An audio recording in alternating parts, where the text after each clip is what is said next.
Welcome to the African Utility Week studio. I am Denise, Content Manager for ngerati.com. And here with us in the studio, last interview of the day. Thank you very much for taking some time out of your busy schedule to join us. Yes. I have Robert Mubiru. And Robert Mubiru is coming from UMEME, Yes. And it is it is the largest electricity distribution company in Uganda. Yes. You conducted a presentation at the Utility Week, Yes. and it was mainly about experiences with revenue protection. Would you like to expand a little bit on that presentation for us? Thanks, Thank you Robert. very much, Denise, for having me. It's always a privilege to be Thank you. a part of the AUW. It's an amazing event, keeps growing bigger every year. This presentation I made was actually a follow-on on last year's presentation. Yes. Last year's presentation was also about the initiatives that we're doing as a company Yeah. in the various categories or segmented categories of customers. So last year I talked about what are we doing about the mass market, the domestic customer, and how are we managing that space, how are we managing the revenue. The biggest focus area is loss reduction, and there's technology we're applying, plus systems and processes that we put in place for that. Can I just interject there? Sorry, Robert. Yes. Is that non-technical or technical losses, or are we talking about a combination of both? A combination. For the domestics, it's a combination. Right. Because you'll find that the challenges that are found in that space cut across both technical and non-technical losses. You find an endemic culture of non-payment, trying to defraud the meter, but at the same time poor networks, extended LV lines, overloaded transformers. So it's a holistic approach where you refurbish the network, put in place strategies to dissuade people from hooking, and then you also apply prepaid metering with a lot of marketing to show people that it's actually in their benefit to control their power consumption, and you're putting the power in the hands of the people, and by and large it's working very well. So, and we're addressing both technical and non-technical. But this particular time round I talked about what we're doing in the space of the large customers, the large power users. And that's always contextual. In UMEME, we have a total of 670,000 customers, but just 15,000 of those customers, 13 to 15,000, are responsible for 70% of the sales and revenue. And so, if you have a very small number, whom we refer to as a critical few, responsible for that size of your revenue, you have to apply yourself differently. By and large, the installations are quite robust in terms of technical construct. So you have very low technical losses. In the main, they are non-technical losses, and really to call a spade, it's malfeasance of one sort or another, maybe theft or connivance or meter bypass and things like that. So the question is, what are we doing?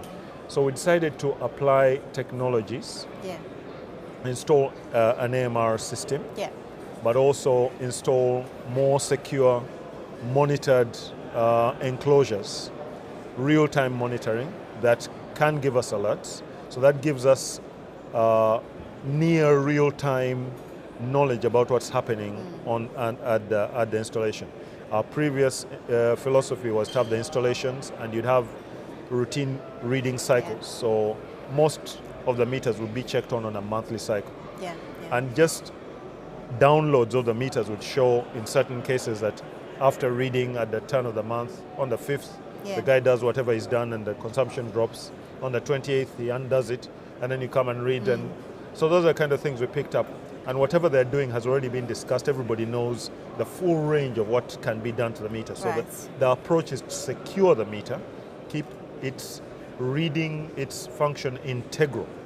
And also send out a message that we are watching. And but also try and leverage that knowledge, that data, for the benefit of the customer. One of the things that we are selling very hard, and we've already started producing a daily report, is the power status, the power quality status and availability. We tell them that, look, now because we're watching your meter, we know in good time when power's gone or power's bad. And so when you call us, we're not telling you, oh, sorry, let me go and check. Yeah. You're saying, excuse me, we're aware, or we even call you beforehand Yeah. and tell you maybe we're going to have an outage. Or So it's more proactive, it's very really. proactive, and it's very Yeah. good for customers, especially in that Yeah. space where it's all about turnover, reliability of power, power quality, and things like that.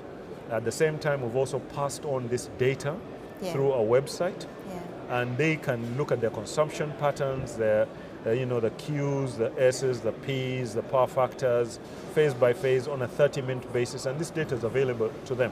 Fantastic. Yeah, so it helps them manage their manufacturing cycle, their production cycles, to improve their efficiency. They can see where the wastage is and everything. And I mean, it sounds like you've got the customer engagement pretty well down pat. I mean, I assume that these meters have been received very well by customers based on this engagement strategy, or is that not the case at all?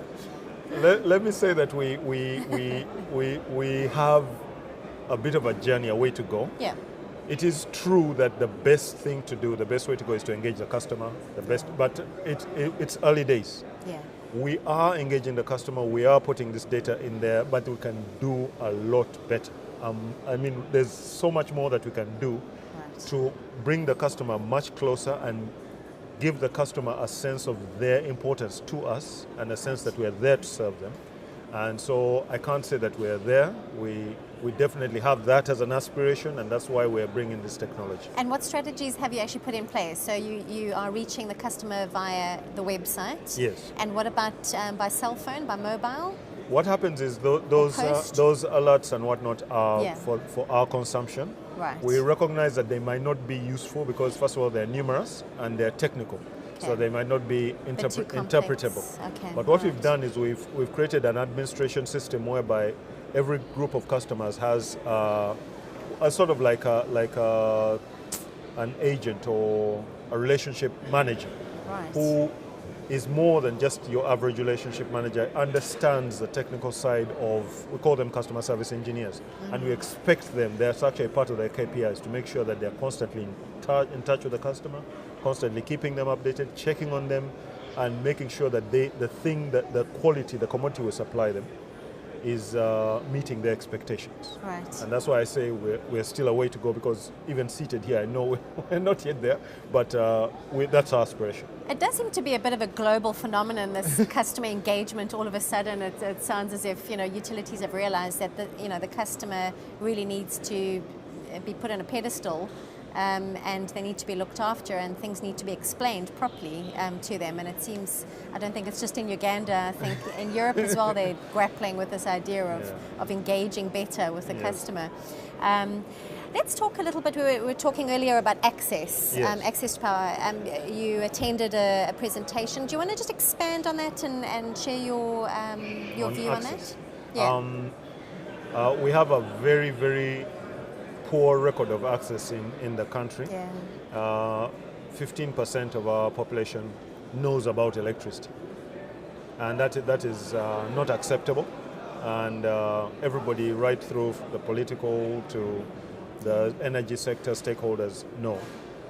But also there are many initiatives that have been tabled from the donor side, from governments, especially in the West. There's a Power Africa initiative by President Obama, and there's a C4All initiative by the UN chief, Ban Ki-moon, and many others. And there's a lot of money that has been tabled to try and resolve this. And as a country, and obviously as a company, being the largest distributor, we are aligning ourselves as a company towards the access agenda, because it just presses all the right buttons. Just from the company perspective, if I were to be very, very selfish, the only reason that we go for access is because it's going to give us more business, to get more customers. But then it also tackles some of those really thorny issues like the tariff. I mean, it's a direct division. It's a total cost divided by the number of people using power. So the cost per capita would immediately drop. Absolutely. But also it's all about customer service. If people, if you're reaching out to more people with electricity, you have more people using electricity. You have your visibility, your impact is larger.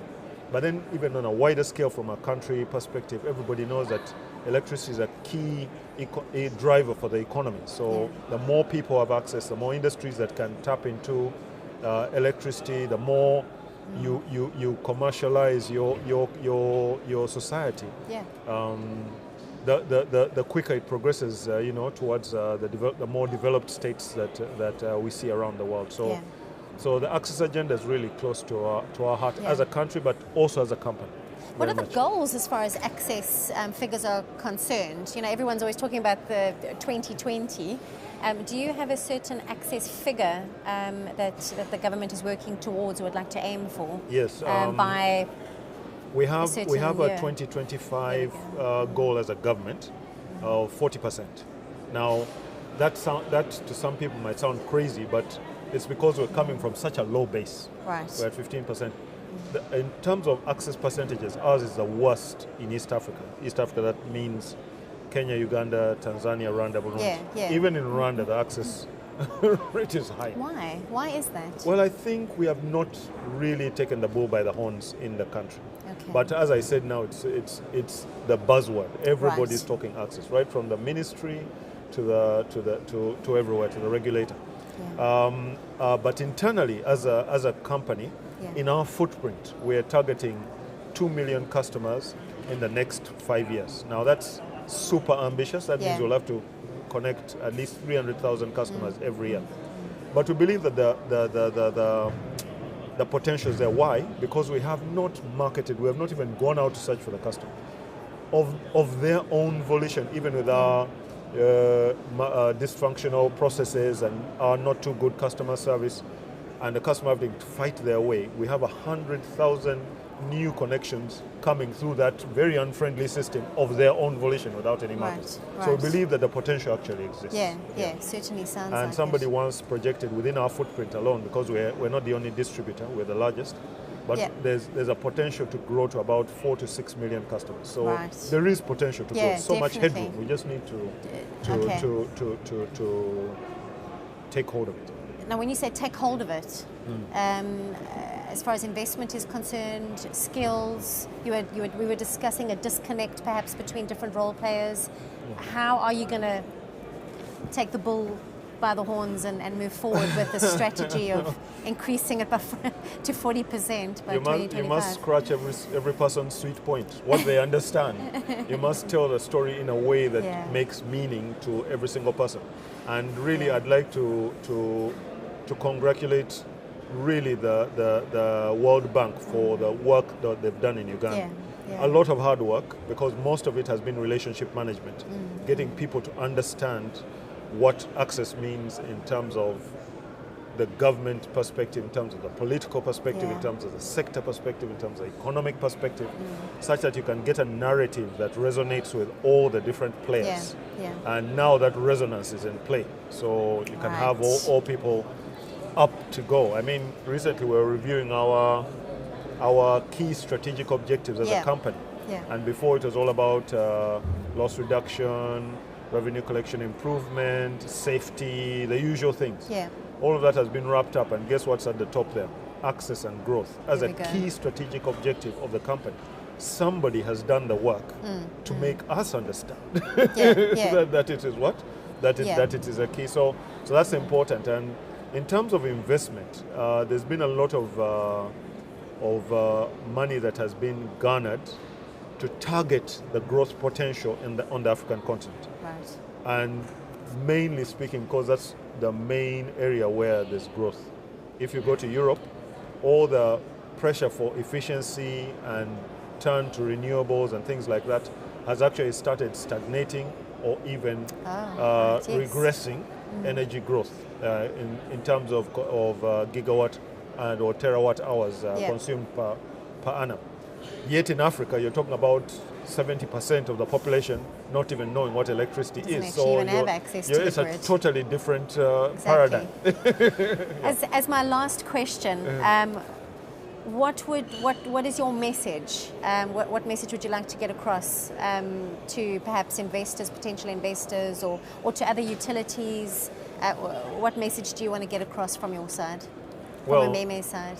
From the UMEME side, first of all, I must put in context what the environment UMEME is operating in. Yeah. We're a distributor, the largest distribution company, you said, but we're a private company.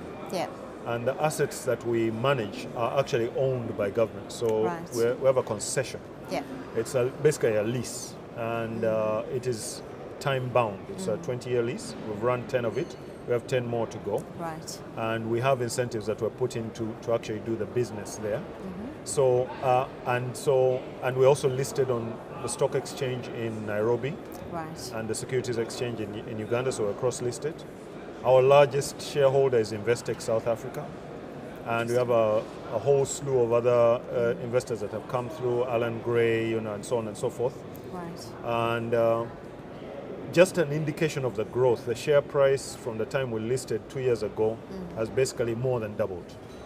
And so the growth is real. Yeah, yeah. The figures, I'm trying to tell you that right. the statistics are backing up That's pretty what exciting. I'm saying. From my last word is, Africa is the place to be. Yes. When I walk around Uganda and I find young electrical engineers, I tell them they're in the wrong business.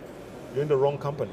Because you need to be where the crest of the wave is. Yeah. That's where you need to be. Yeah, So if you find that you're in a highly competitive, maxed out telecoms environment, look for where the growth is. Right. Yes. Well, it's going to be very interesting to see if they follow your advice. But there does certainly seem to be a lot of potential in place. Definitely. So thank you so much for your time. Thank you very much, We Denise. could carry on. Yeah, We there's had a lot a more. huge discussion before the studio interview, but I'm sure we'll catch up again. Definitely. If not during the conference, definitely afterwards. Yes. But thank you so much for your time, and I trust that the conference is going to be a successful one for you. It sounds like you are spreading the right word. And thank you very much to our viewers. Thank you for spending some time with us. Hope you enjoyed the interview. Have a look at the other studio interviews, which are also published on our site, and enjoy them. Thank you.